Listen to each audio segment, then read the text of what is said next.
की छात्रा शासकीय उच्च माध्यमिक विद्यालय बुडेरा 77वें स्वतंत्रता दिवस की आप सभी को हार्दिक शुभकामनाएं देती हूँ। और देशभक्ति और राष्ट्र निर्माण के ऊपर मैं अपने कुछ विचार प्रस्तुत करना चाहती हूँ। आजादी का असली मतलब वही समझ सकता है जिसने कभी गुलामी की हो। आजादी का असली मतलब वही समझ सकता है जिसने कभी गुलामी की हो। हम सब बहुत सौभाग्यशाली हैं कि हमने स्वतंत्र भारत में जन्म लिया है।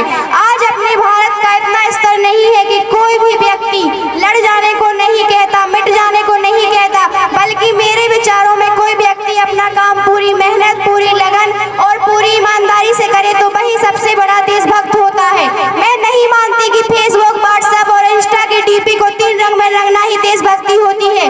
और यदि आप कहोगे कि साल में 2 बार हाथ में तिरंगा लेना देशभक्ति होती है, तो मैं पूछना चाहूंगी कि फुटपाथ में रहने वाला बच्चा ट्रैफिक की छांव में नंगे पांव तिरंगा बेच रहा होता है, तो उसे उसकी देशभक्ति कहेंगे या उसकी देशभक्ति ना कह के उसके पेट की शक्ति कहेंगे।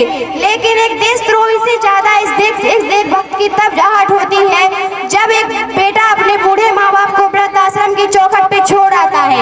हम ऐसे समाज में जीते हैं जहाँ पत्थर की मूर्ति को लगते हैं 56 भोग और भूखे लोग तड़पते जाते हैं।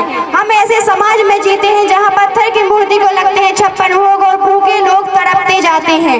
न सरकार मेरी मजदूर को मजदूर समझकर मजदूरी दीजिए, मजबूर समझकर दान नहीं। और अगर आप दान देने के इतने इच्छुक हैं तो जीते जी रक्तदान दीजिए, मरने के बाद अंगदान दीजिए और मरते हुए को जीवन दान दीजिए। यही सच्ची देशभक्ति और यही सच्चा राष्ट्र प्रेम है। न सरकार मेरी है, न रब मेरा है और ना ही ये बड़ा सा घर मेरा है। मुझे तो